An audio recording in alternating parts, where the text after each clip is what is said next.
ಒಂದು ಹುಡುಗಿ 5 ನಿಮಿಷಕ್ಕಿಂತ ಕಡಿಮೆ ನಿಮ್ಮ ಮಾತನ್ನು ಕೇಳಿಸಿಕೊಂಡ್ರೆ ಆಕೆ ನಿಮ್ಮ ಮಗಳಾಗಿರ್ತಾಳೆ. ಒಬ್ಬ ಯುವತಿ 15 ನಿಮಿಷ ನಿಮ್ಮ ಮಾತನ್ನು ಕೇಳಿಸಿಕೊಂಡ್ರೆ ಆಕೆ ನಿಮ್ಮ ಸಹೋದರಿ ಆಗಿರ್ತಾಳೆ. ಒಬ್ಬ ಮಹಿಳೆ ನಿಮ್ಮ ಮಾತನ್ನು 30 ನಿಮಿಷ ಕೇಳಿಸಿಕೊಂಡ್ರೆ ಆಕೆ ನಿಮ್ಮ ತಾಯಿ ಆಗಿರ್ತಾಳೆ. ಒಬ್ಬ ಮಹಿಳೆ ನಿಮ್ಮ ಎಲ್ಲಾ ಮಾತುಗಳನ್ನು ಕೇಳಿಸಿಕೊಂಡು ಒಂದನ್ನು ಪಾಲಿಸದಿದ್ದರೆ ಆಕೆ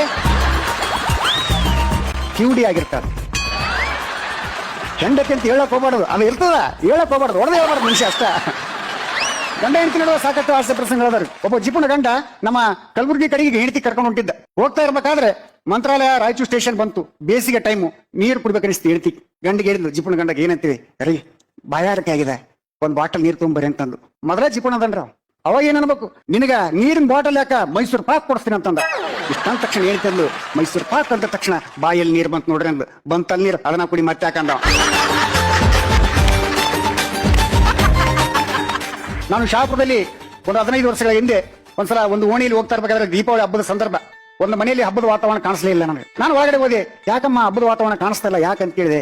ಮಾಮನರ ಹಬ್ಬ ಮಾಡೋಣ ಅಂದ್ರೆ ಹೆಂಗ್ ಮಾಡೋಣ್ರಿ, ಯಾಕ್ರಿ ಏನಾಗಿದೆ, ನಮ್ಗೆ ಮಕ್ಕಳಿಲ್ಲ, ಹಿಂಗಾಗಿ ನಮ್ಗೆ ಹಬ್ಬ ಮಾಡ್ಲಕ್ಕ ಮನಸ್ಸು ಬರೋದು ಅಂತಂದ್ರು. ನಾನು ಹೇಳಿದೆ, ಚಿಂತೆ ಮಾಡ್ಲಕ್ ಹೋಗ್ಬೇಡಮ್ಮ, ನಮ್ ಕಡೆ ಎಲ್ಲ ಶ್ರೀಶೈಲ ಪಾದಯಾತ್ರೆ ಹೋಗ್ತಾರೆ, ಚಿಂತೆ ಮಾಡಕ್ ಹೋಗ್ಬೇಡಮ್ಮ, ಇನ್ನ 15 ದಿವಸ ಬಿಟ್ರೆ ನಾ ಶ್ರೀಶೈಲ ಪಾದಯಾತ್ರೆ ಹೋಗ್ಲಾಕತ್ತೀನಿ, ನಿಮ್ಮ ಮಕ್ಕಳಾಗ್ಲಿ ಅಂತೇಳಿ ದೀಪ ಹಚ್ಚಿ ಬರ್ತೀನಿ, ಚಿಂತೆ ಮಾಡ್ಲಕ್ ಹೋಗ್ಬೇಡ್ರಿ ಅಂತೇಳಿ ಆತ್ಮವಿಶ್ವಾಸ ತುಂಬಿದೆ. ನಾ ಪ್ರಾಣೇಶ್ವರ ಯಾವಾಗ ಹೇಳ್ತಿದ್ರು ಇನ್ನೊಬ್ರಿಗೆ ಆತ್ಮವಿಶ್ವಾಸ ತುಂಬಬೇಕಂತಂದ್ರು. ಅವ್ರಿಗೆ ಆತ್ಮವಿಶ್ವಾಸ ತುಂಬಿ ನಾನು ಶ್ರೀಶೈಲಕ್ಕೆ ಹೋಗಿ ಅವ್ರ ಮಕ್ಕಳಾಗ್ಲಿ ಅಂತೇಳಿ ದೀಪ ಹಚ್ಚಿ ಬಂದೆ. ಬಂಧುಗಳೇ, 10-15 ವರ್ಷ ತನಕ ನಾ ಶಾಪುರ ಕಡೆಗೆ ಹೋಗೋದಾಗ್ಲಿಲ್ಲ, ಕಾರ್ಯಕ್ರಮಗಳು ಜಾಸ್ತಿ ಆಗ್ಬಿಟ್ಟು ಹೋಗೋದಾಗ್ಲಿಲ್ಲ. ಮೊನ್ನೆ ತಾಲೂಕು ಸಾಹಿತ್ಯ ಸಮ್ಮೇಳನ ಇತ್ತು, ಆ ಸಂದರ್ಭದಲ್ಲಿ ಅವ್ರ ಮನೆಗೆ ಹೋಗ್ಬೇಕಂತೇಳಿ ಹೋಗಿನ್ರಿ. ಮನೆ ಮುಂದೆ ಒಂದು 10-12 ಹುಡುಗರು ಆಟ ಆಡ್ಲಕ್ಕಿತ್ತು. ಎಲ್ಲಿದ್ರು ನಿಮ್ಮಪ್ಪ ಅಂತ ಕೇಳಿದೆ, ನನಗೇನ್ ಕೇಳ್ತ ನಮ್ಮವು ಕೇಳಂತಂದ. ಒಳಗೆ ಹೋದೆ, ನಾನ್ರಿ ಮಹಾಮನಿ, ನಿಮ್ಗೆ ಒಂದು 15 ವರ್ಷದಿಂದ ನಿಮ್ ಮಕ್ಕಳಾಗ್ಲಿ ಅಂತೇಳಿ ದೀಪ ಹಚ್ಚಿ ಬಂದಿಲ್ಲ ಶ್ರೀಶೈಲಕ್ಕೆ ಹೋಗಿ. ಯಪ್ಪ ನಿನ್ ಬಗ್ಗೆ ಎಲ್ಲ ಗೊತ್ತದ, ನೀ ದೀಪ ಹಚ್ಚಿ ಬಂದದಕ್ಕ ಮಕ್ಕಳಾಗ್ಯಾವ ನನಗಂತಂದು. ಎಲ್ಲಿ ನಿಮ್ಮ ಯಜಮಾನ್ರ ಕಾಣವಲ್ರಲ್ಲ ಅಂತಂದೆ ನಾನು. ಯಪ್ಪ ಶ್ರೀಶೈಲಕ್ಕೆ ಹೋಗೇನಂತಂದು. ಯಾಕಂದೆ, ನೀವ್ ಹಚ್ಚಿ ದೀಪ ಆರಿಸ್ಬರಕ್ ಹೋಗೇನೆ ಯಪ್ಪ ಅಲ್ಲಕ್ಕೆ. ಇನ್ನೊಬ್ಬರ ಜೊತೆ ಮಾತಾಡೋದ್ರಿಂದ ಎಂತ ಬೆನಿಫಿಟ್ ಆಗ್ತಂತ ಒಂದು ಎಕ್ಸಾಂಪಲ್ ಹೇಳ್ತೀನಿ.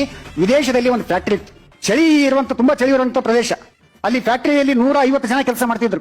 ಸಾಯಂಕಾಲ 5 ಗಂಟೆ ಆದದ್ದು, ಫ್ಯಾಕ್ಟರಿ ಲಾಕ್ ಆಗುವಂತ ಟೈಮ್ ಆದದ್ದು ಗೊತ್ತೇ ಆಗಿಲ್ಲ. ಒಬ್ಬ ಕೆಲಸದಲ್ಲಿ ಮಗ್ನ ಆಗಿಬಿಟ್ಟಿದ್ದ, ಫ್ಯಾಕ್ಟರಿ ಲಾಕ್ ಆಗಿಬಿಡ್ತು. ಅವ ಒಂದು 5 ಮುಗಿಸ್ಕೊಂಡು 6 ಗಂಟೆ ಮೇಲೆ ಆದ್ಮೇಲೆ ಅವನಿಗೆ ಚಳಿ ಸ್ಟಾರ್ಟ್ ಆಯ್ತು. ಅವನಿಗೆ ಕಾಫಿ ಬೇಕನಿಸ್ತು, ಟೀ ಬೇಕನಿಸ್ತು, ಬೆಂಕಿ ಬೇಕನಿಸ್ತು ಕಾಯಿಸ್ಕೊಳಕ. ಅಲ್ಲಿ ಕೊಡ್ಲಿಕ್ಕೆ ಯಾರಿಲ್ಲ. ಒಬ್ಬ ಸೆಕ್ಯೂರಿಟಿ ಗಾರ್ಡ್ ಟಾರ್ಚ್ ಹಾಕೊಂಡು ಚಹಾ ಕಾಫಿ ತಗೊಂಡ್ಬಂದ.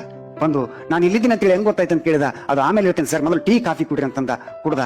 ನಾನು ಇಲ್ಲಿದ್ದೀನಿ, ಇಲ್ಲಿದ್ದು ಹೆಂಗ್ ಗೊತ್ತಾಯ್ತು ಅಂತ ಕೇಳಿದಾಗ ಆ ಸೆಕ್ಯೂರಿಟಿ ಗಾರ್ಡ್ ಒಂದೇ ಒಳ್ಳೆ ಮಾತು ಹೇಳಿದ. ಏನಂತೇಳಿ, 150 ಜನ ಈ ಫ್ಯಾಕ್ಟರಿಯಲ್ಲಿ ಕೆಲಸ ಮಾಡ್ತಾರೆ ಸರ್, 150 ಜನರಲ್ಲಿ ಗುಡ್ ಮಾರ್ನಿಂಗ್ ಅಂತೇಳಿ ಒಳಗಡೆ ಹೋಗುವಂತ ವ್ಯಕ್ತಿ ಒಬ್ಬರೇ, ಗುಡ್ ಈವ್ನಿಂಗ್ ಅಂತೇಳಿ ಹೊರಗಡೆ ಹೋಗುವಂತ ವ್ಯಕ್ತಿ ನೀವು ಒಬ್ಬರೇ ಆಗಿದ್ರಿ. ಇವತ್ತು ಗುಡ್ ಈವ್ನಿಂಗ್ ಅಂತ ಕೇಳಿಸ್ಕೊಳ್ಳಿಲ್ಲ, ಹಿಂಗಾಗಿ ನೀವು ಒಳಗಡೆ ಇರ್ಬೋದು ಅಂತೇಳಿ ಭಾವಿಸ್ಕೊಂಡು ಒಳಗಡೆ ಬಂದೆ ಅಂತ ಹೇಳಿದಂತ ಬಂಧುಗಳು. ಅದಕ್ಕಾಗಿ ಇನ್ನೊಬ್ಬರ ಜೊತೆ ಮಾತಾಡೋದು, ಬೆರೆಯೋದು ಬಹಳ ಮುಖ್ಯ ಅಂತ ಹೇಳ್ತಾ